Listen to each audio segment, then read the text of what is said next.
Voilà, déjà bonjour à tous et à toutes. Je vais me présenter parce que je ne suis pas le plus connu des candidats. Donc, je m'appelle Axel Béliard, j'ai 44 ans. J'habite en centre-ville, un peu près de Saint-Mathieu et près de Cassagne. Et il y a encore un an, j'habitais au Vernay. Donc j'habitais avenue Joffre. Donc les quartiers populaires, je connais un petit peu puisque j'y vis. Et puis parce que je fais partie moi aussi de ces catégories dites populaires. Voilà, j'ai pas de boulot. On est quelques-uns sur la liste comme ça. Je vis avec une femme qui n'a pas de boulot non plus. On a 3 petits-enfants qui ont 2, 3 et 5 ans. Donc les problèmes de crèche, les problèmes d'école, on connaît. Les problèmes pour avoir un logement social, quand on a une famille comme ça, on connaît aussi. Les problèmes pour trouver un emploi, les problèmes d'accès aux services publics, tout ça on connaît. Et c'est d'ailleurs ce qui, moi, m'a donné envie de m'engager en politique. Parce que j'ai dit, voilà, on vit dans des quartiers qui sont laissés à l'abandon. Je crois que c'est la sensation qu'on a quand on vit dans ces quartiers-là. Et qu'est-ce qu'on peut faire pour améliorer un peu notre vie? Donc, certains parmi vous sont dans des assos, c'est vachement bien. Moi, j'ai eu ce parcours-là aussi, associatif. Et puis, j'ai un moment, je me suis dit que la politique, peut-être, ça pouvait permettre de passer le cap au-dessus. Et donc, toutes les problématiques que vous avez évoquées dans ce questionnaire sont des questions qu'on s'est posées. Donc, c'est très bien qu'on puisse y répondre, même si 10 minutes ne suffisent pas, très clairement, pour parler de tout ça. Et donc, je vais être obligé de rester assez général. Mais bon, dans le document que je vous donne, vous aurez davantage de détails. Et puis, bien sûr, on restera à votre disposition pour en discuter davantage. Ce qu'on a souhaité, en s'engageant dans ces municipales, c'est répondre effectivement aux problématiques des quartiers populaires, mais qui ne sont pas des problématiques isolées. Il faut s'intéresser à toute la ville. On est dans une ville, Perpignan, qu'on surnomme l'archipel. Alors l'archipel, ça fait rêver, hein, on pense au Pacifique, les îles du Pacifique. Alors c'est très joli, vu de loin, mais quand on habite sur une petite île, si on n'a pas tout ce qu'il faut, on est perdu. Voilà. Et pour avoir ce dont on a besoin, c'est très compliqué, voire même c'est dangereux. C'est la même problématique ici à Perpignan, c'est-à-dire qu'on est sur plein de quartiers qui sont proches géographiquement, mais où finalement, dans chaque quartier, il manque beaucoup de choses. Il manque des services publics. Et les services publics, c'est important parce que c'est le bien de ceux qui n'en ont pas. C'est la seule richesse qu'on a quand on n'a rien. Ça manque parfois de commerce, ça manque parfois de structures médicales, de structures éducatives, culturelles, sportives. Tout ça, c'est des choses dont on a besoin près de chez soi. Donc nous, notre projet, on l'a pensé sur 3 grands axes. Le premier, c'est de renforcer les services publics, puisque c'est vraiment ce dont on a besoin quand on est démuni. Et malheureusement, ce n'est pas la politique qui est menée, ni au niveau national, ni au niveau local. On délègue de plus en plus au privé, et quand on délègue au privé, ça alourdit les factures. L'énergie, l'eau, ça coûte cher. On a du mal à payer les factures. Mais les activités culturelles, sportives, tout ça aussi, ça coûte cher. Ça a un coût. L'autre aspect, c'est développer la vie de quartier. Et ça passe notamment par le biais des associations, mais aussi par d'autres initiatives, comme les coopératives. Je pense que certains doivent connaître les sigles, SCOP, SIC, etc. Bon. C'est quoi? C'est ce qu'on appelle l'économie sociale et solidaire. Ce sont des moyens qui ne coûtent pas cher, parce que Perpignan n'a pas d'argent, donc il faut trouver des moyens un peu alternatifs. Ce sont des moyens qui permettent de recréer de l'activité, de recréer du service, de recréer de la vie dans les quartiers.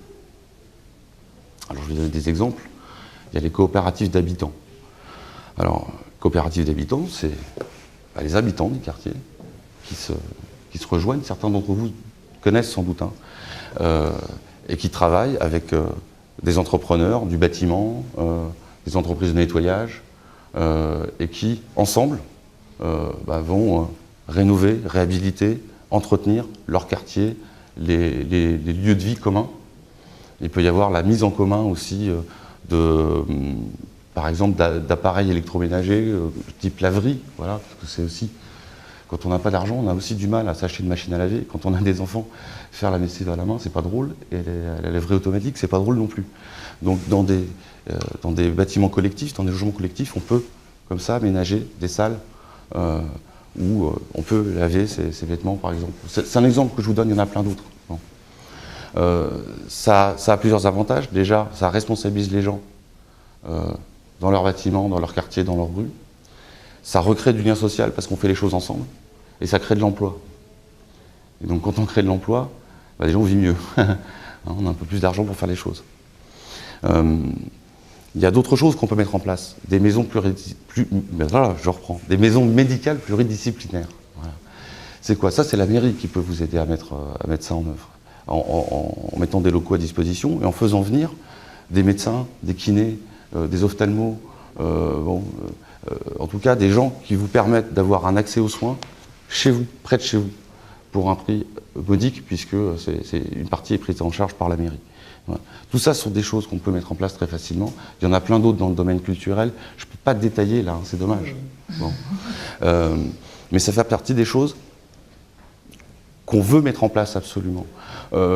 J'entendais tout à l'heure, on est étonné que les politiques viennent nous voir parce qu'on a l'impression que les quartiers sont laissés à l'abandon.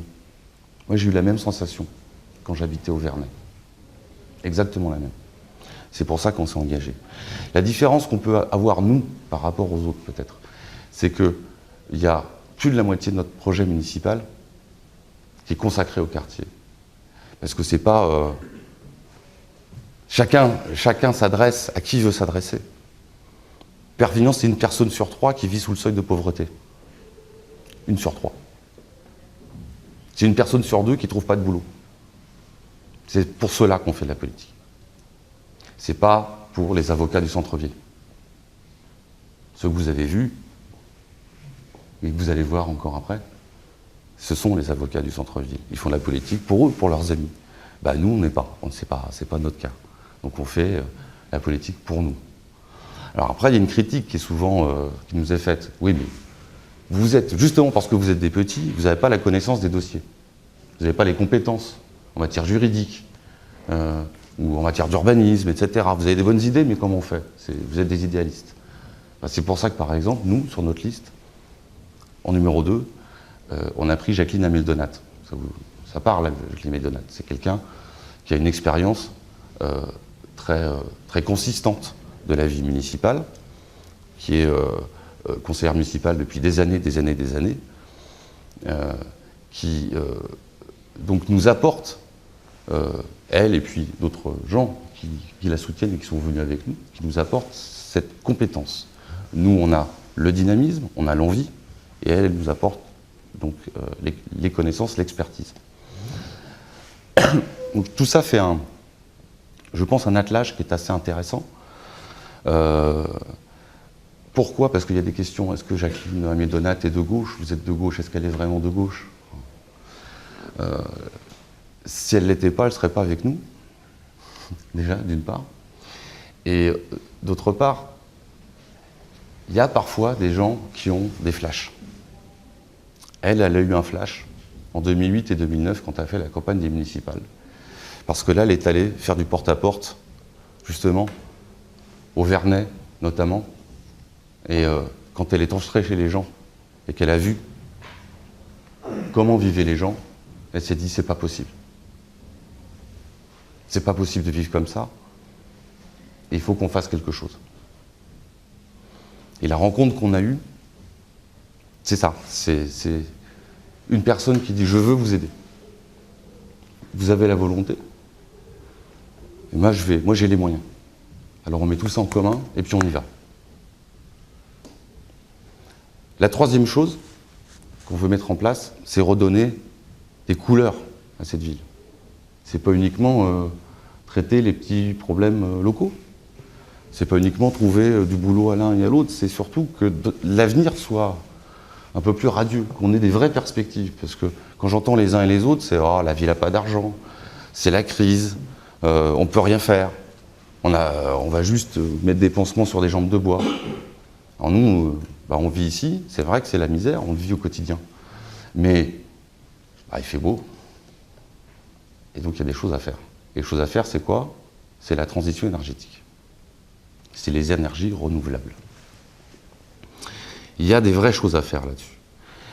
Faire en sorte que Perpignan devienne un pôle d'excellence en la matière.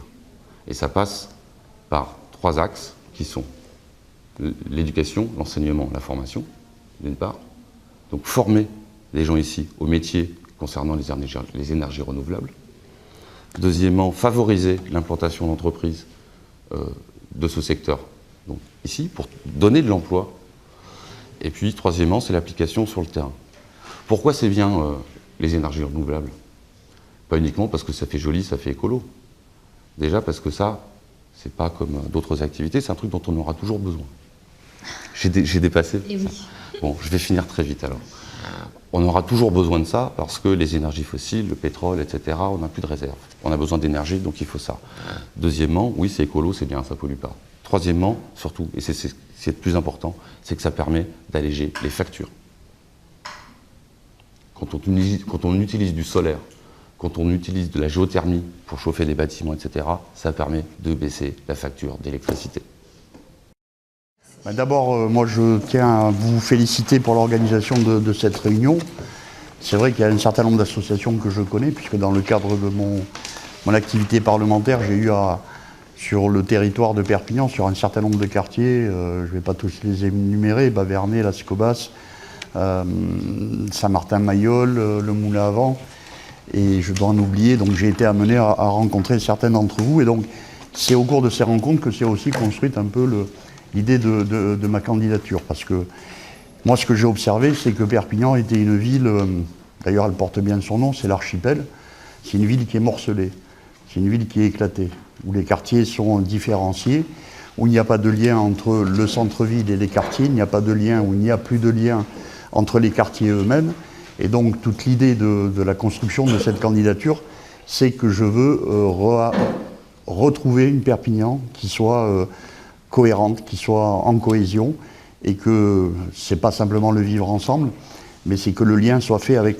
chacun des quartiers. Donc moi je me félicite de cette réunion. Alors c'est vrai que 10 minutes pour répondre à des questions qui sont importantes sur la médiation, la nuit et les week-ends. Alors je dirais rapidement que la sécurité, c'est le devoir républicain de tout élu.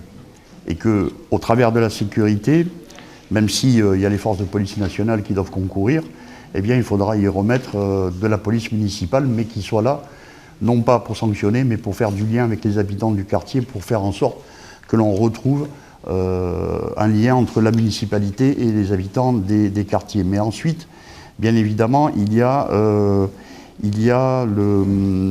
la médiation.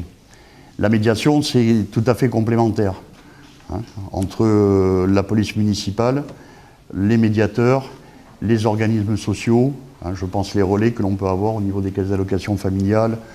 Je suis moi-même issu d'une caisse d'allocation familiale, donc c'est très important que l'on puisse avoir la possibilité d'avoir des personnels qui soient formés, qui soient en possibilité de faire ce travail de lien, de relais, d'explication, d'accompagnement et de retour, y compris avec la municipalité. Je vais peut-être être un peu court. Sur la sécurisation routière aux abords des écoles, bien évidemment qu'il faut sécuriser, il faut remettre.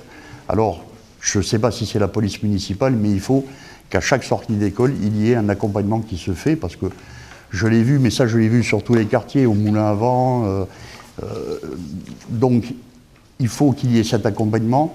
Il faut aussi qu'il y ait tout un aménagement urbain qui facilite la sécurité pour les enfants, mais aussi pour les mamans, bien souvent. Voir si les aménagements urbains sont suffisants en termes de trottoirs, pour que lorsqu'on passe avec une poussette ou un landau, on puisse être en sécurité et pas être obligé, comme ça arrive souvent, de descendre du trottoir. Voir aussi y mettre sur l'éclairage public, parce que je prends l'école Jean Zé, j'ai été très surpris en passant, c'était en novembre-décembre, quand le jour tombe très tôt, on n'y voyait rien à la sortie. On n'y voyait absolument rien. Et donc, c'est véritablement dangereux. Les zones 30, bien évidemment, hein, une signalétique adaptée, et donc faire en sorte, mais tout cela, et c'est bien l'essence même du projet que j'ai construit avec mes colistiers, c'est qu'on le fera en coélaboration avec les habitants. Parce que moi, je ne sais pas tout. Hein, je n'ai pas la science infuse, hein, et donc c'est en collaboration et avec de la concertation avec les habitants que l'on pourra déterminer qu'est-ce qu'il y a de dangereux, comment on peut l'aménager, comment on peut aller, parce que, vu de la mairie, on n'a pas tous les éléments de connaissance.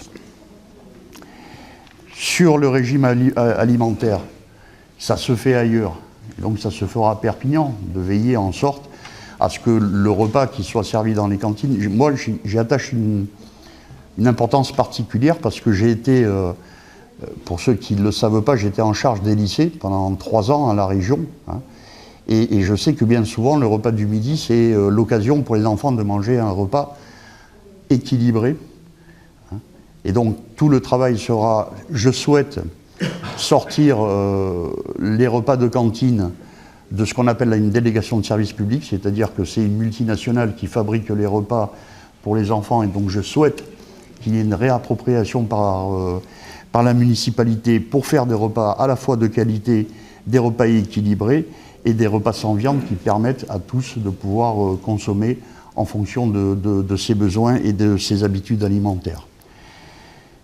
Des rythmes scolaires. Je vais trop vite ou... Non, c'est... Vous êtes à la 4e question, il en a encore 6. Alors, les rythmes scolaires, j'en aurais pas parlé pendant des heures parce que c'est essentiel. Les rythmes scolaires, c'est quoi? C'est aujourd'hui, nos enfants, ils apprennent en 144 jours ce que nous apprenions en 175 jours. C'est-à-dire qu'ils ont des journées très comprimées et que les apprentissages élémentaires, lire, écrire, compter, ils ne se font pas dans de bonnes conditions. Ça se fait le matin, sur des séquences d'1h30, 2 heures, pas après. Et les Allemands, ils l'ont bien compris, parce que les gosses, ils sortent à 15 heures en Allemagne. À la différence, c'est qu'en Allemagne, lorsqu'ils sortent, eh bien, ils sont dans la rue. Alors après, si on a de l'argent ou pas, on peut s'occuper des gamins. Et donc nous, ce que nous avons voulu, c'est qu'en plus, eh bien, il y a cet accompagnement scolaire, hein, ce qu'on appelle de l'extrascolaire, et que les enfants puissent avoir une activité. Mais ça ne veut pas dire que cette activité, il faut qu'ils apprennent l'anglais, qu'ils apprennent l'informatique. C'est pour développer des capacités artistiques, etc. Mais surtout, que le matin, ça soit réservé aux apprentissages fondamentaux, parce que, après, ça va être l'échec scolaire. C'est en primaire qu'il y a l'échec scolaire. Et l'échec scolaire, on sait ce que ça donne, c'est des élèves, c'est des jeunes qui sortent, il y en a 150 000 en France qui sortent du système scolaire sans formation. Et qui dit pas de formation, eh bien dit difficulté à trouver un emploi. Rythme scolaire, c'est fait. Les logements. Alors le logement, il y a énormément à faire à Perpignan. Il y a un constat, c'est qu'il y a des quartiers qui sont choyés et d'autres qui ne le sont pas. Et le constat, c'est qu'il y a eu aussi 300 millions d'euros qui ont été mis sur Perpignan. 300 millions d'euros, pour vous donner une idée, c'est 6 très beaux lycées. Cet argent, aujourd'hui, la question, c'est il est passé où? Il y a un tiers de cet argent, 100 millions d'euros, qui est passé dans la rénovation de la place de la Victoire, qui est passé dans la rénovation de la place de la République. Il y a un autre 1 million d'euros qui est passé dans la construction de la maison de l'emploi, dont l'épouse est la femme de Jean-Paul Alduy, qui est passée, voilà. Sur le logement même, il n'y a eu qu'1 million d'euros. Et encore qui n'a pas été forcément bien utilisé, parce que en 2003, il y avait, sur les 8000 logements du centre-ville, il y avait 4000 logements potentiellement insalubres, et qu'aujourd'hui, fin 2013, il y a toujours 4000 logements potentiellement insalubres, et vous avez vu, il y en a même qui continuent de s'écrouler. Donc là, il faudra avoir sur ce quartier quelque chose d'efficace, mais il y a aussi des autres quartiers.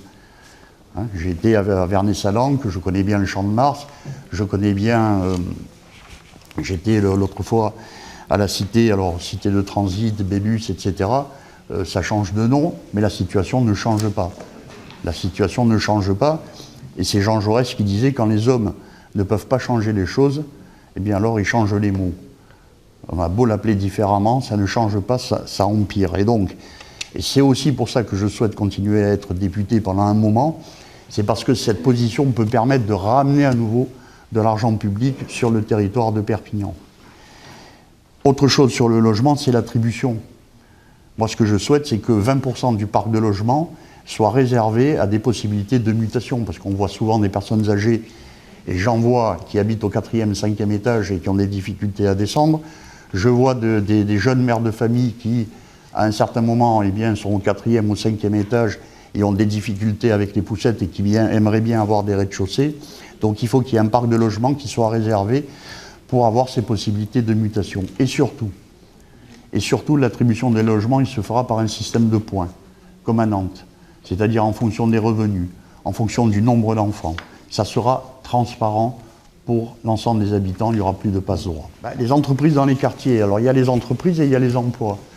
Alors, il y a eu une démarche sur les emplois francs, c'est-à-dire que avant il y avait les zones franches, polygone nord, sauf que beaucoup, ou la plupart des salariés qui travaillent dans ces entreprises, ils ne sont pas c'est des boîtes aux lettres.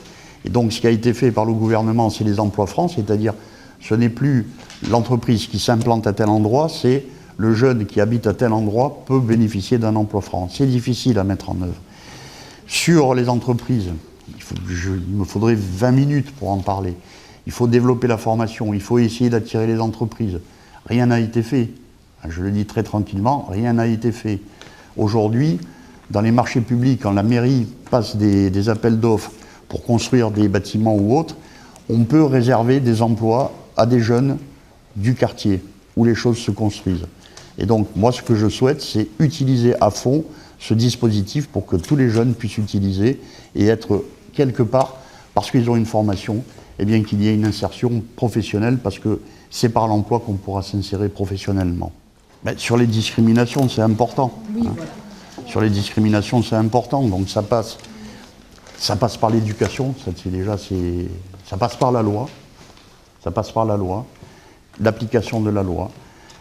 Ça passe par l'éducation et ça passe aussi par une volonté municipale de tout mettre en œuvre pour qu'on puisse lutter contre les discriminations. Ça veut dire que toutes les associations qui travaillent dans ce sens, eh bien, elles seront aidées, à condition qu'il y ait bien évidemment des résultats. Il y aura une obligation de résultats, au travers de comptes rendus, de rapports d'activité.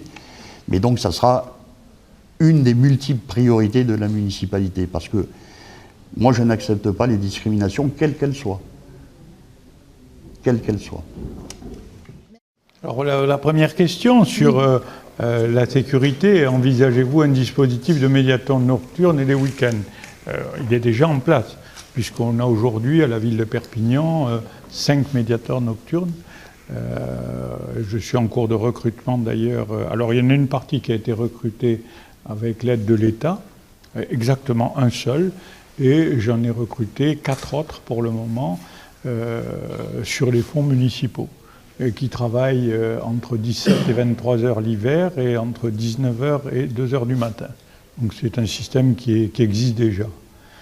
La deuxième question, c'est la sécurisation routière. Alors pour moi, la sécurisation routière, c'est un enjeu, puisque tous les aménagements de voirie que nous faisons à la ville de Perpignan, aux alentours des écoles, ont pour but d'assurer la sécurité complète de tous les enfants. Et quand on voit par exemple que ce soit l'école Jean Zay, toutes les écoles, et on a tout un programme notamment de sécurisation routière, de manière à ce que les enfants ne risquent rien. Et donc c'est un programme en cours. En revanche, ce que je souhaite, c'est qu'aux abords des écoles et sur les trajets des habitants, à l'école, soient plutôt les parents qui amènent les enfants. Pour moi, il est très important que ce soit les parents qui amènent les enfants à l'école, parce que d'abord, ça permet pour les enfants une certaine forme de tranquillité, notamment parce qu'il y a toujours l'émotion de l'école. Et c'est vrai que je me bagarre beaucoup pour des comportements que je vois moi-même quand j'amène mes petits-enfants à l'école, où j'ai même vu à certains endroits les parents se stationner avec la voiture d'un côté de la voie rapide et laisser les gosses traverser. Donc sécurisation au bord des écoles pas de problème du tout. En revanche, responsabilisation des parents pour accompagner les enfants, parce que c'est un élément qui me paraît très très fort. Alors après, accepteriez-vous de permettre à nos enfants dont le régime alimentaire est végétarien, halal ou kasher d'avoir un repas de substitution sans viande, etc. Alors là, pour moi, la chose est très claire. On est en France républicaine. L'école en France, elle est républicaine. Et pour moi, les religions ne doivent pas y rentrer. Parce que si on commence à regarder les principes religieux pour la nourriture à l'école, on ne s'en sort pas. Le kasher, par exemple, c'est quelque chose... le cache-route, on ne peut rien manger, hein, donc, puisque on ne peut pas manger certains poissons, les animaux notamment, on ne peut pas manger ceux qui ont les sabots fendus, on ne peut pas manger les parties arrière. Donc pour moi, l'école républicaine, elle doit fournir aux enfants un repas équilibré selon les normes nutritionnelles et alimentaires, et tout ce qui ressort des choix qui sont des choix religieux ne doivent pas rentrer dans l'école républicaine. Alors, comment envisagez-vous la mise en place de la réforme des rythmes scolaires? Alors, je suis contre la réforme des rythmes scolaires parce que quand on regarde notamment tous les éléments de chronobiologie, on voit très bien il ne faut pas travailler le mercredi. Tous les spécialistes au monde le savent. Donc aujourd'hui, la réforme qui est proposée est une mauvaise réforme, parce qu'on sait très bien que la seule solution, c'est de renforcer l'année scolaire, puisque malheureusement en France, on est sur 157 jours de travail pour les enfants, alors que partout en Europe, on est à 184 jours. Et dans le classement PISA, on ne fait que s'effondrer. Et donc, je pense qu'on devrait regarder ce qui se passe ailleurs, c'est-à-dire rallonger l'année scolaire, et pouvoir rester sur 4 jours. Si la loi est votée, moi je suis un maire républicain, si la loi est votée, j'appliquerai la loi selon une formule très claire. J'assurerai le périscolaire en totalité, notamment le périscolaire avec une sortie qui sera peut-être à 16h ou à 16h30 jusqu'à 18h30. Mais ce périscolaire, ce sera uniquement orienté selon 3 principes. 1, l'aide aux devoirs.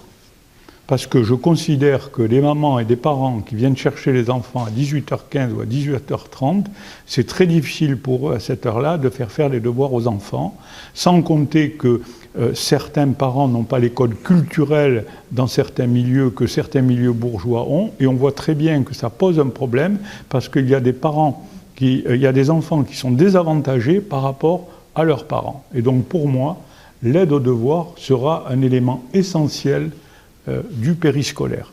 Deuxièmement, l'initiation langue, à l'anglais, à l'espagnol et au catalan.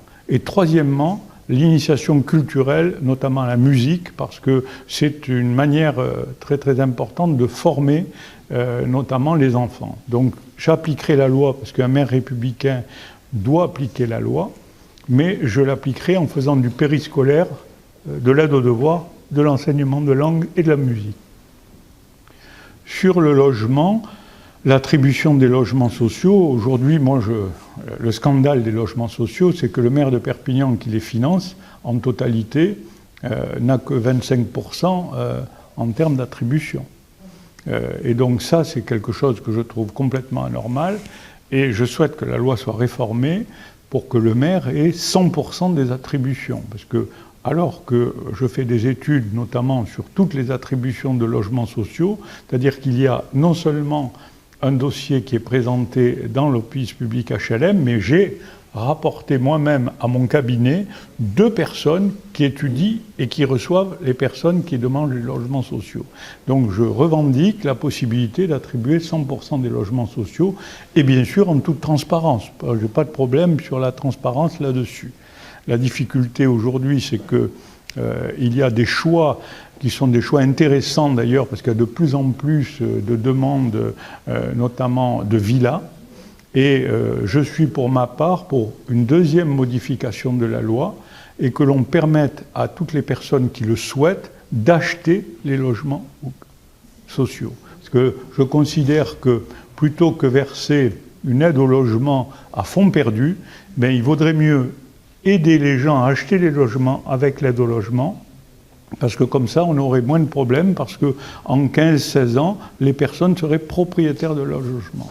Là aussi, j'ai demandé, malheureusement, je ne peux pas, en la matière, il faut respecter la loi de l'État français, et je souhaiterais qu'on puisse vendre la totalité de notre parc HLM, villas comprises, à ceux qui le souhaitent et les aider à acquérir.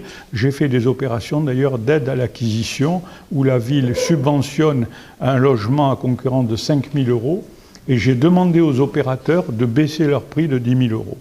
Voilà ma position sur le développement économique. Alors, quel est votre projet pour les quartiers nouveaux logis centres anciens? Je le dis bien, moi je veux essayer de vendre les logements sociaux et c'est ma politique aujourd'hui. On construit beaucoup de logements sociaux à Perpignan et aujourd'hui il y a 963 logements en cours de construction que pour l'année 2013. Et on les construit maintenant partout.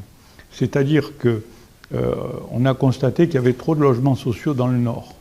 Donc aujourd'hui, on a basculé complètement la construction de logements sociaux dans le Sud. Et je vais même plus loin, je ne veux plus 100% de logements sociaux. C'est-à-dire, dans la ville de Perpignan, il y a la loi Duflot qui oblige chaque opérateur, au-delà de 1000 m² de construire 25% de logements sociaux. Mais moi, je dis, on peut aller jusqu'à 30, mais pas plus de 30. Parce que je veux un habitat, un vrai parcours. Il faut que les personnes qui sont dans les logements sociaux, il faut que le logement social soit un parcours résidentiel. Moi, j'ai commencé dans un logement social. Mais parcours résidentiel, voire à côté, qu'il a d'autres formes, qu'il peut avoir des villas, d'autres appartements. Donc voilà quelle est ma position là-dessus. Sur le développement économique, alors là, soit on raconte des histoires, soit on dit la vérité. Développement économique, il n'y a que les entreprises qui peuvent développer l'activité économique, personne d'autre. Il n'y a pas un seul développement économique qui s'est fait au monde, créé par une mairie, un État, un conseil général, ça n'a pas marché nulle part. D'ailleurs, imaginez qu'aujourd'hui, avec 5 millions de chômeurs, si l'État pouvait faire quelque chose pour créer des emplois, il l'aurait fait. Donc aujourd'hui, il faut en revenir à qui peut créer des emplois, artisans, commerçants, professions libérales, chefs d'entreprise, agriculteurs. Et cela, si on veut qu'ils créent des emplois, il faut baisser les charges sociales et fiscales. C'est un enjeu national. On ne peut pas continuer à avoir le taux de chômage que nous avons, alors que d'autres pays ne l'ont pas, comme l'Allemagne ou comme l'Angleterre. Donc aujourd'hui, le développement économique, alors que peut faire le maire? Le maire, il peut faire deux choses. Ne pas augmenter les impôts, c'est mon cas. Sur les 10 dernières années, on ne les a pas augmentés pendant 7 ans, et je prends l'engagement de ne pas les augmenter pendant 6 ans. Deuxièmement, permettre aux personnes qui veulent créer une entreprise ou un commerce d'avoir accès à des terrains le moins cher possible. Aujourd'hui à Perpignan, il y a 100 hectares de terrain qu'on peut acheter à 30 € le mètre carré, alors qu'à la ville, ça a coûté avec les équipements 160 €. C'est la manière d'aider les entreprises à s'installer. Il y en a d'ailleurs qui s'installent. C'est comme ça que CEMOI est resté à Perpignan, c'est comme ça que le groupe Azura s'est installé à Perpignan, c'est comme ça que le groupe Cantari s'est implanté à Perpignan, c'est comme ça qu'Anecop s'est implanté en Perpignan. Je peux faire toute la liste parce que je les connais tous. Donc, acquisition de logements sociaux.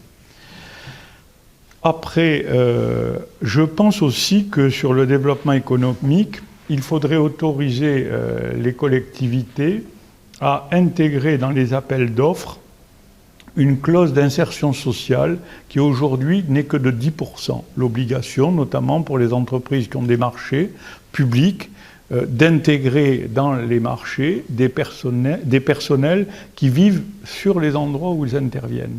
Et aujourd'hui, cette clause d'insertion est limitée à 10% et je souhaite qu'on puisse aller au moins à 20%. Sur le lien social, les équipements publics, bah, écoutez, j'ai là des fonctionnaires qui pourraient en parler. Ma politique a été de rester dans les quartiers, de me développer dans les quartiers, pour les quartiers. C'est-à-dire que dans tous les quartiers de la ville, il y a un centre social, une maison pour tous, pas partout, mais on en a 2, on continue, un équipement sportif, mais un vrai équipement sportif, pas un stade aux normes, où on puisse développer, et aussi des jardins familiaux. Et dans tous les quartiers concernés, je développe ce triptyque, notamment, et d'ailleurs on en a à Clodion, on en a à Vernay-Salanque, où j'ai installé le stade, on en a au Auvernais, on a toute une réflexion, où est-ce qu'on a encore la plaine de jeux, donc ce développement, pour moi c'est le triptyque. Alors les transports. Je reviens sur les maisons pour tous. Parce qu'autant le centre social c'est dirigé, autant la maison pour tous c'est pour toutes les associations. C'est-à-dire que là, on peut développer à la fois une transversalité, mais on peut aussi avoir véritablement toutes les associations qui le souhaitent. Vous avez dans les maisons pour tous, vous pouvez avoir des cours de Zumba, vous pouvez avoir d'alphabétisation, de l'initiation aux langues. Chacun est libre de faire ce qu'il veut, mais il a les moyens de le faire sous contrôle, bien sûr, des locaux de la mairie, pas de l'activité. Après, les transports. Mobilité des habitants, il y a le transport en commun. Voilà, je ne sortirai pas de là. Transport doux, bien sûr, avec les pistes cyclables, mais on n'est pas dans une tradition ici d'utilisation du vélo. À Rotterdam ou Amsterdam, il pleut comme ça, tout le monde est en vélo. Ici, on continue les pistes cyclables, mais je suis plutôt sur l'axe qui est notamment l'axe bus en site propre. Parce que l'axe bus en site propre, d'abord, le coût est relativement modique, puisqu'on peut avoir un abonnement pour toute l'agglomération pour 158 €, donc 10 € par mois, et le site propre permet de desservir très très rapidement, notamment l'ensemble de la ville.